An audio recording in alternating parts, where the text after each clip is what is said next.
Why does Ramsey Dewey hate Bruce Lee so much? Ramsey Dewey has made no less than 13 videos about Bruce Lee, debunking myths about the man, the myth, the legend. This is a clear act of hatred and jealousy. A true fan of Bruce Lee accepts every rumor about the man, no matter how outlandish, no matter how absurd. Critical thinking like this is an act of sheer desperation on Ramsey Dewey's part. How dare he? If Beardy and the Bruce Lee Real Fight channel say it's true, then it must be true. Do not question it. Do not question the fact that Bruce Lee can literally launch a 300-pound man 50 meters in the air with a single sidekick. Hiya!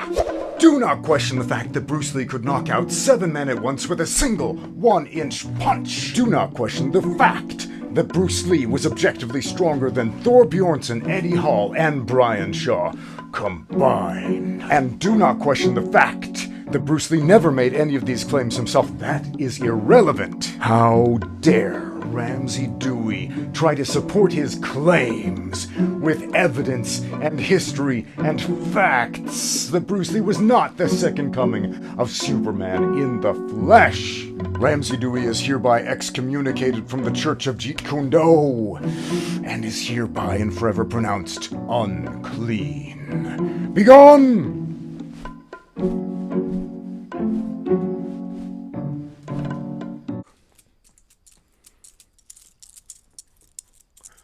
Oh, hey, it's Ramsey Dewey over here in Shanghai, China. Welcome to another edition of Q&A with a Coach. I found a question that tends to rile people up just as much, if not more, than Bruce Lee.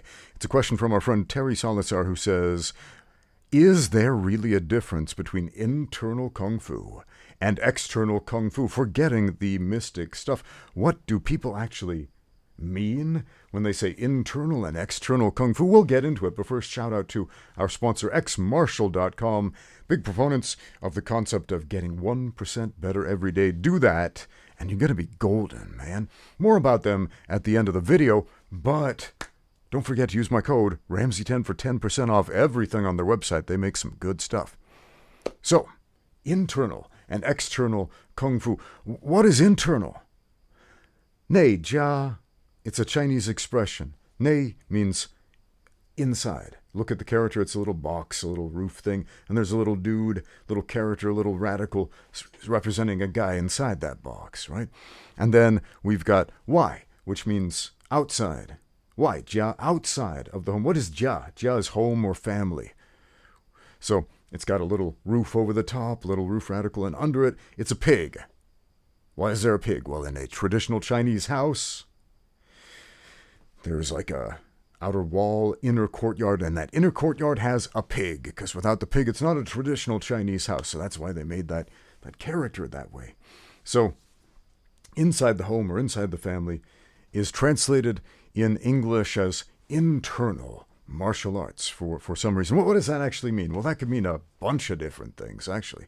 Generally, this term is used to describe martial arts-related practices that have more to do with your mind and your breathing than they do with fighting. Some people call them soft styles and hard styles, and they get really hung up on some weird hocus pocus and myths that transcend Bruce Lee kicking a dude to the moon with a sidekick, which is something that I have heard people claim about Bruce Lee. I'm not making that up. Let's turn to the internet for a minute and read what Wikipedia says about nei jia, okay, or internal martial arts. Nei jia is the collective name for the internal Chinese martial arts, okay? It relates to those martial arts occupied with spiritual, mental, or qi-related aspects. Qi, what is that? Qi means breath or air, breathing. So take, for example, Qigong literally means deep breathing, big breath, big air, right? So if you look at a martial art, if you look at Tai Chi, for example, there are multiple facets to Tai Chi training. There's Tai Chi Chuan, which is a hand-to-hand combat system. Tai Chi Jin, which is a sword art. There is, am I saying this right? Zhuang, which is standing meditative postures, or you move very slowly, very little movement, but you focus on standing. It's like a standing meditation. It's not a combative practice. It's like an assistive exercise, if you will. Kind of like if you want to get really good at squats, you might do some assistive exercises that are not squats, but they'll make your legs stronger or your back stronger or something like that to make squatting easier. Qigong is another, I guess you could call it a neijia internal practice. It's breathing exercises. It's a breathing meditation, if you will, connecting your breath to your movement. It's not a fighting skill, but it's certainly related to a fighting skill. And if you look at really any combat sport, anybody who ignores how they're breathing is not going to be a very good athlete.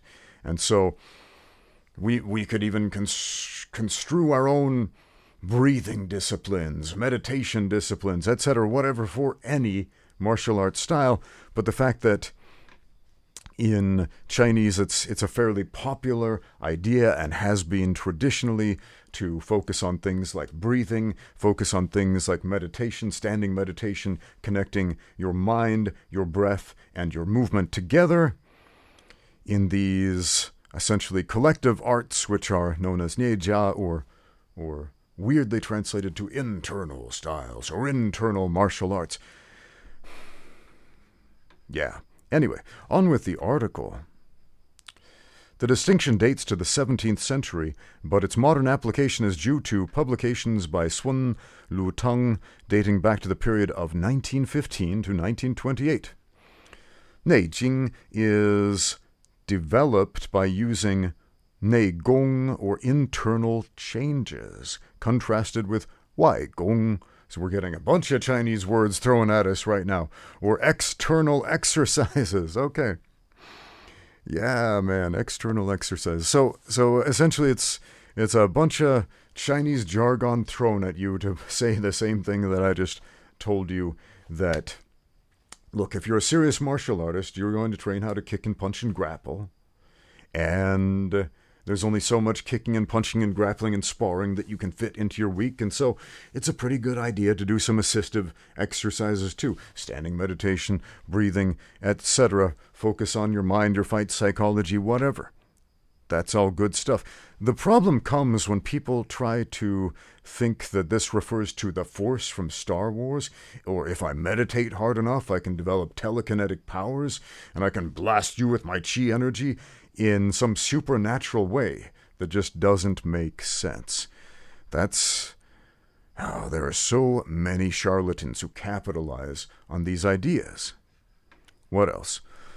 Wudong Chun is a more specific group of internal martial arts named for their association with the Taoist monasteries of the Wudong Mountains in Hebei in Chinese popular legend. These styles were enumerated by Sun Lutang as Taiji, Xingyi Chun, and Bagua Zhang, but most include Ba Ji Chun and the legendary Wudong sword. Okay, so these three martial arts that have been laid out by this Wikipedia article: Taiji Chun, Xingyi, and Bagua Zhang. So people often call these soft styles or internal styles, specifically because practitioners of these styles often practice things such as Qigong, the deep breathing, connecting their breath and their movement and their mind, and also Zhuang, or standing meditation, things like that are not always combative movements. If you look at Taiji forms, for example, there are different types of Taiji forms.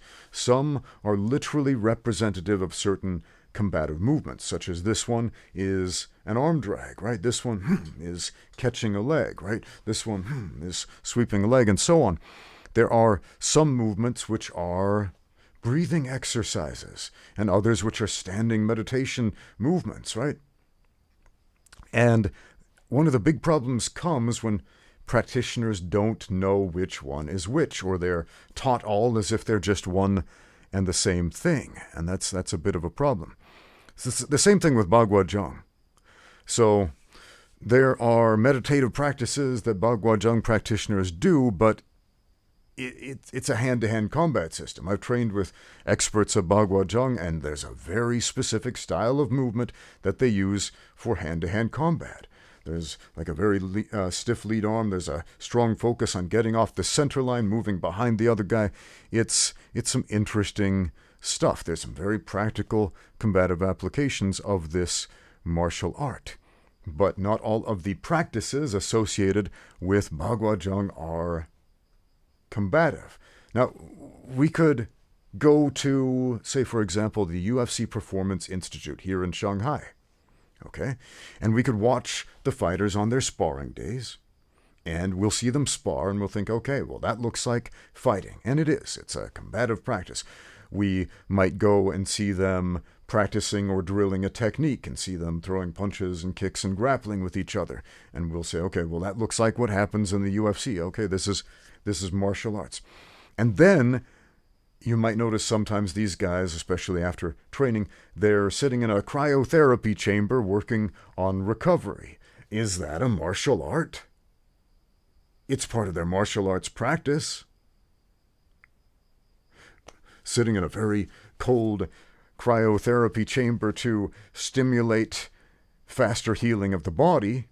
Is that an internal martial art? Ooh, well, it's a non-combative practice practiced by martial artists in order to improve their ability to get back in the game and get out there and train. You know how I always say get out there and train?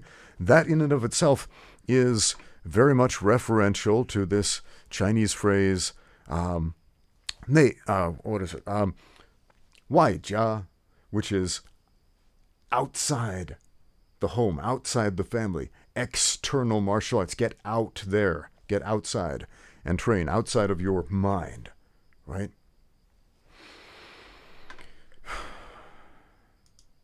We always talk about, or maybe we don't talk about it enough, the mindset of a fighter, fight psychology, all of these things, being able to visualize things. This is a very important skill set. We have to be able to visualize a fight. We have to be able to visualize what we want to do.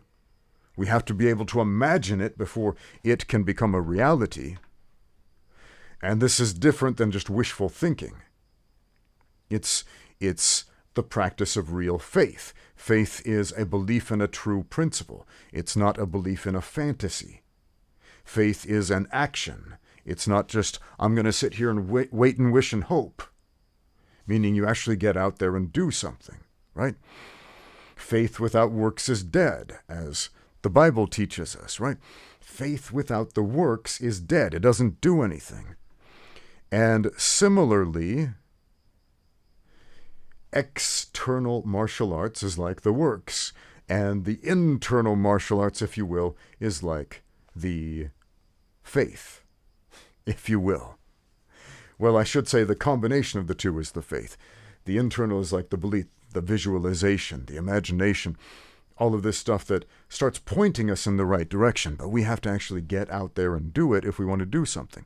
Now, are there positive attributes to be gained by simply practicing these internal styles, right? These non-combative things? Well, sure. Do non-combat athletes ever use, say, a cryotherapy chamber in order to stimulate recovery in sore muscles or something like that? Of course they do. This happens all the time. Do non-combat athletes ever stretch? Yeah, of course they do. Do non-combat athletes ever move in non-combative ways that help the blood flow in their body increase to increase recovery time? Do they ever focus on good nutrition, a good sleep schedule, these sorts of things that combat athletes do all the time to get the best potential ability to win their fights? Yeah, anybody who's smart does that stuff. So, yes, if you focus on deep breathing exercises and nothing else, that's good for you. If you practice a standing meditation or any type of serious meditation, and what is a meditation? It's just thinking deeply about something, being focused on something. Some people often mistake meditation for being a religious practice, and there are religions that promote meditations such as Judaism and Christianity. Remember what the Old Testament teaches us: meditate day and night upon the word of the Lord. Right? That means think deeply upon it, reflect upon it. Think about ways to implement it into your life. Right? We have this internal thing, the word of the Lord, that we're commanded to meditate upon by the Old Testament, and then if we just think about it, is that enough? No, we got to get out there and do something, right? Just like I show you a technique video on my channel. Here is how you do a punch. Here is how you do a kick. Here's how you do a takedown. Here's how you do a submission or a guard pass or whatever. Now, get out there and train, as I always tell you, because if you just watch the video, you'll never be able to use the technique. You've got to actually get out there and do it. So watching a YouTube video, you could say that's internal, right? It's in your mind. It's happening mostly up here, and maybe a little bit right here if it moves you in the right sort of way emotionally. But it's not out here. It's not in your body. It's not in your fists. It's not in your legs. It's not in your elbows. It's not in your hips yet. But it can be if you get out there and train. So people mystify this stuff so much because they like magic. People love magic. They love it. They absolutely love it. They don't like the reality of magic, because the reality of magic is, it's different. I got a video in the works. A scripted one. And I think I'm going to publish this one on my religion and philosophy channel about magic, practices of black magic, and so on. And the reality is quite a bit different than the fantasy, the internal fantasy that many of us have. That magic is something great. We take the magic pill and we get skinny or strong or beautiful or whatever it is. That's the idealized, internalized magic. The reality is quite a bit different, and often very, very disappointing. So I'm going to skip ahead in this Wikipedia article to the very end, where there's a section on fiction, because that is the realm that we tend to run into a lot on the internet when it comes to discussions of internal martial arts. It says internal styles have been associated in legend and in much popular fiction with the Taoist monasteries of the Wudang Mountains in central China. Oh yeah, you might have heard all kinds of crazy stories about Wudang monks. Nejia are a common theme in Chinese wuxia novels and films. Wuxia literally means war hero. It's kind of like ancient superheroes, basically. We have these novels, stories, comic books, manga about basically these imperial era kung fu superheroes who could fly in the air and shoot fireballs out of their hands and do crazy, cool stuff like that. They're fun. Some of these movies are amazing. Incredible stunts and special effects. They're fun to watch. If you listen to, say, Zhang Weili, the only UFC champion to come out of China so far, she said what got her into martial arts was watching those wuxia films, because she saw them as a little girl and thought, that looks cool. If I learn kung fu, can I do that? I want to be able to fly. And of course she learned that's not exactly how it works, but that's what got her in the door into martial arts and ultimately into the UFC. So in Chinese wuxia novels, it's fairly common. Often, genuine internal practices are highly exaggerated to the point of making them seem miraculous, as in the novels of Jin Yong and Gu Long. Internal concepts have also been a source of comedy, such as the films Shaolin Soccer and Kung Fu Hustle. Oh, those are great movies. Yeah, okay, yeah, we see these blown way out of proportion, like in Kung Fu Hustle. We have this scene where the guy has the guzheng, like that Chinese musical stringed instrument, and he's like plucking it and like zapping like chi energy out of it, killing people with these blasts of musical note energy from a distance. Yeah, that any child could look at that and say, okay, yeah, right, that's clearly fictional. And yet I have had serious discussions with people on the internet who believe that things like that are attainable if they simply meditate enough or stand enough or breathe hard enough or whatever it is. Look, Once again, the standing meditation, the deep breathing, that's good for you. It's great. It's a great supplement for your martial arts, or if you have no intention of fighting or sparring or ever throwing a punch in your life, it's still good for you. But it's not going to give you superpowers. Not in that sense, anyway. Better quality of life, that's kind of a superpower, especially in this day and age. But, fireballs coming out of your butt or whatever the weirdos seem to think. What else? In the Naruto series, I haven't actually seen that, but I think it's fairly popular with the nerds on the internet. Sorry, nerds, for calling you what you are. Neji Hyuga's name and techniques were based on Neja. Okay. Yeah, all right. So yeah, largely thanks to the movies, thanks to wuxia novels, and people who apparently thought that wuxia novels were real, we have this crazy idea that internal martial arts means, well, you know, if you're here talking to me, and our friend right here wants to know what is the fact, what is the fiction, forget all the mystic stuff for a minute, because that mystic stuff is crap. What does mysticism actually mean?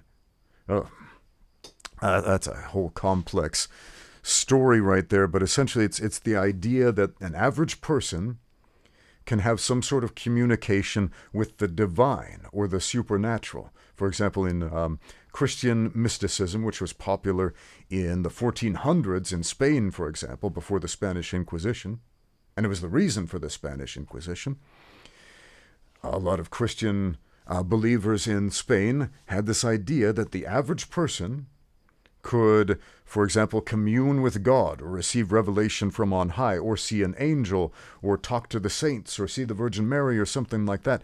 And they didn't need, for example, the Pope or the Bishop or the Cardinal to intercede for them or tell them what was up, right? And obviously the leadership of the Catholic Church was like, well, hey, this kind of throws a wrench in the system and subverts our authority, so we're going to stamp this out. So it's quite interesting. The Spanish Inquisition happens in Spain around 1492, the same year Columbus sailed the ocean blue. But within that time frame before it's over, the Spanish sail off to Latin America, what is now Latin America. And they conquer and they settle and they colonize and they bring 1400 Spanish mysticism over to America, and it's still there.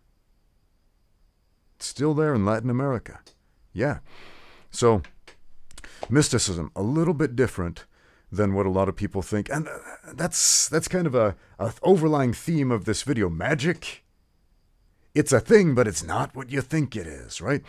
Internal martial arts, it's a thing, but it's not what you think it is, right? And mysticism, of course, it's a thing, but it's not what you think it is. Isn't that amazing? Get out there and learn stuff, and you'll find out everything is not what I thought it was. So, on that note, get out there and train until everything is not what you thought it was. It's better. Thanks for watching. Let's go. Brought to you by xmartial.com. Use my code Ramsey10 for 10% off everything. Improvement is not a destination. It's a way of life. Even the smallest improvements, 1% can propel you to staggering heights. You're on a path to become your best self. You push forward because there is no other way. Your journey is unique and can be traveled only by you. And with each step forward, you realize there is no going back. We have walked this journey, equipping ourselves accordingly. And with each and every battle, we have got just a little bit better, honing our craft to give you an experience beyond wear. Every journey is unique unto itself. And with this in mind, we have put together designs that express our own personalities, cementing the fact that comfort doesn't have to come at the cost of style. Instead, reminding us why we fell in love with martial arts in the first place. Our time on the mats is to be cherished. In an era where it's easy to live your life behind a screen, shackled to a desk, martial arts is a powerful force for good, which is why we've dedicated ourselves to building up our community, sponsoring promising young talent and up-and-coming competitors, equipping you for the journey ahead. X Martial. 1% better every day.